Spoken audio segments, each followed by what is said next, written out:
Imran Pratapgarhi 6 minute आपके पास। Mic. धन्यवाद सभापति महोदय। भूख के एहसास को शेरो सुखन तक ले चलो, या गजल को मुफलिसों की अंजुमन तक ले चलो। मुझको नज़्मो ज़ब्त की तालीम देना बाद में, पहले अपनी रहबरी को आचरण तक ले चलो। सभापति महोदय, मैं न्यू एजुकेशन पॉलिसी पे बात करने के लिए खड़ा हुआ हूं। माननीय मंत्री जी यहां मौजूद हैं। न्यू एजुकेशन पॉलिसी कहती है कि हमारा जोर टीचर्स ट्रेनिंग पर होना चाहिए, लेकिन जो नेशनल सैंपल सर्वे ऑफिस का आंकड़ा है वो कहता है कि इस देश में सिर्फ 13% टीचर हैं जो ट्रेंड हैं। तो मैं माननीय मंत्री जी से जानना चाहता हूं कि क्या जो 87% टीचर्स हैं जिन्हें ट्रेनिंग देने की अभी ज़रूरत है, उनको ट्रेनिंग देने के लिए हमारे पास क्या रोड मैप रहेगा, और क्या हमारे पास इतने बड़े पैमाने पर कॉलेजेस हैं, रिसोर्सेज हैं जिनसे उन्हें ट्रेन किया जा सके। हमारी न्यू एजुकेशन पॉलिसी कहती है कि टेक्नोलॉजी पे जोर दिया जाए, और टेक्नोलॉजी के सहारे पढ़ाई को हमने कोविड के दौरान देखा भी है कि किस तरह से बच्चों को टेक्नोलॉजी के सहारे पढ़ाया गया। लेकिन मैं माननीय मंत्री जी से पूछना चाहता हूं कि जब इस देश में 80 करोड़ लोग 5 किलो राशन पे गुजारा कर रहे हों, तो क्या उन परिवारों तक इंटरनेट, कंप्यूटर, लैपटॉप जैसी सुविधाएं पहुंचाने के लिए कोई रोड मैप है ताकि उनके बच्चों को शिक्षित किया जा सके? मैं एक बहुत महत्वपूर्ण बात और सभापति महोदय यहां कहना चाहता हूं कि माइनॉरिटी कम्युनिटी से जुड़ा हुआ जो मदरसा एजुकेशन का पैटर्न है, उस पे बहुत गंभीरता से माननीय मंत्री जी से पूछना चाहता हूं कि जो न्यू एजुकेशन पॉलिसी है, कुछ मदरसे ऐसे हैं जिनको सरकार रिकॉग्नाइज करती है, लेकिन कुछ बड़े शिक्षण संस्थान हैं, नदवा और देवबंद जैसे, क्या न्यू एजुकेशन पॉलिसी के कॉन्टेस्ट में आपने इन बड़े संस्थानों से डायलॉग करने का कोई मानक या कोई बातचीत शुरू करने का प्लान बनाया है या नहीं, ये मैं पूछना चाहता हूं। और एक बहुत महत्वपूर्ण बात मंत्री जी से मैं पूछना चाहता हूं कि बहुत सारे माइनॉरिटी इंस्टीट्यूट थे जहां पर स्कॉलरशिप का प्रावधान था, लेकिन आपने मौलाना आजाद नेशनल फेलोशिप को एक झटके में बंद कर दिया। हजारों लाखों छात्र जो उस स्कॉलरशिप के भरोसे अपनी शिक्षा ग्रहण कर रहे थे। एक तरफ प्रधानमंत्री जी कहते हैं सबका साथ सबका विकास, एक हाथ में कंप्यूटर एक हाथ में कुरान, लेकिन जब स्कॉलरशिप आप बंद कर देते हैं तो गरीब तबके से आने वाला अल्पसंख्यक समुदाय के जो बच्चे हैं, उनकी शिक्षा व्यवस्था को लेकर के, उनकी शिक्षा को आगे बढ़ाने को लेकर के आपके पास क्या प्लान है? मैं माननीय शिक्षा मंत्री जी यहां पर बैठे हैं, उनसे कहना चाहता हूं कि पूरे देश में, पूरी दुनिया में प्रधानमंत्री जी जाकर के महात्मा गांधी जी की मूर्ति के सामने सर झुकाते हैं, उन्हें फूल चढ़ाते हैं, लेकिन आप ही की सरकार NIT कैलिकट में प्रोफेसर साइजा ए को योजना और विकास विभाग का डीन बना देती है, जो खुल करके कहती हैं कि मेरी नजर में नाथूराम गोडसे तो बहुत महान था। तो आपकी नई एजुकेशन पॉलिसी ये है, इस दिशा में जा रही है। मैं आपके महोदय से, सभापति महोदय, ये कहना चाहता हूं कि किस तरह से NCERT की किताबों में सांप्रदायिकता को परोसा जा रहा है। माननीय मंत्री जी, क्या आपके संज्ञान में है कि केंद्रीय हिंदी संस्थान और नीपा जैसे जो संस्थान हैं, उसमें अघोषित तौर पर यह कह दिया गया है कि देवनागरी में लिखते हुए जो नुक्ते लगाए जाते थे, जिनको यह कहा जाता है कि वो उर्दू से आते हैं, उनको अघोषित तौर पर रोक दिया है कि नई छपने वाली किसी भी किताब में नुक्ता नहीं लगाया जाएगा।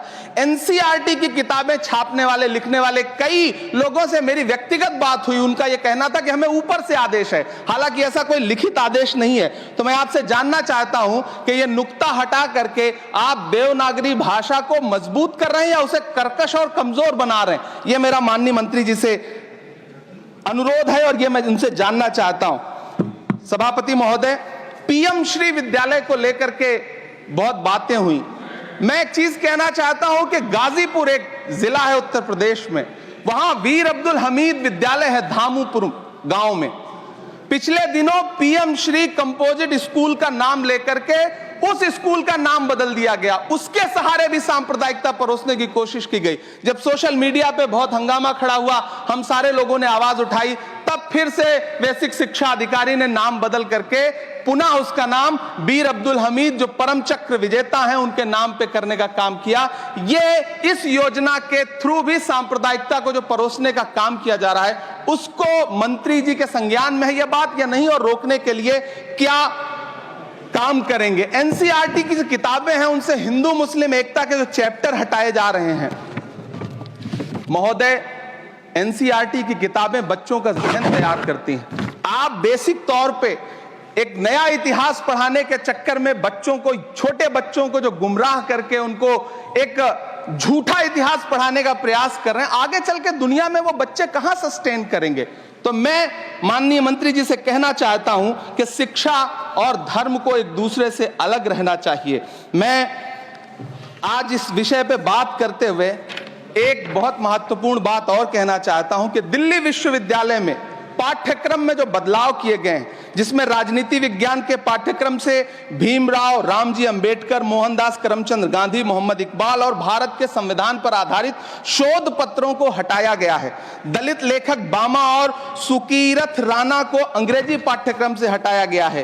क्या ये चीजें माननीय मंत्री जी के संज्ञान में है? समय बहुत कम है। मैं इस नई एजुकेशन पॉलिसी पर आदरणीय मंत्री जी से और सरकार से इतना कहना चाहता हूं कि आप बदलाव के नाम पर ये जो नई चीजें लेकर के आ रहे हैं, कैंपस में जिस तरह की गुंडागर्दी है, अभी एक माननीय सदस्य ने बोलते हुए जेएनयू का जिस तरह से जिक्र किया कि जेएनयू में इस तरह के नारे लगे, कुछ नकाबपोश लोग आते हैं, नारे लगाते हैं, चले जाते हैं, पुलिस सालों साल गुजरने के बाद उन नकाबपोश लोगों को ढूंढ नहीं पाती है। इतने प्रतिष्ठित शिक्षण संस्थानों को बदनाम करने के लिए जो तरीका सरकार इस्तेमाल कर रही है वो बहुत शर्मनाक है। पिछले दिनों एक महिला भी नकाबपोश, जिसने छात्रावास में लाठी बरसाई थी, डंडे चलाए थे, वो आज तक उसकी पहचान नहीं की जा सकी, दिल्ली पुलिस उसे ढूंढ नहीं सकी। जामिया की लाइब्रेरी में जिस तरह से लाठियां बरसाई गई थी, उनके जख्मों के निशान आज तक नहीं सूखे हैं। अलीगढ़ मुस्लिम विश्वविद्यालय को लेकर के वहां के सांसद जिस तरह की भाषा का इस्तेमाल करते हैं, वो बहुत शर्मनाक है।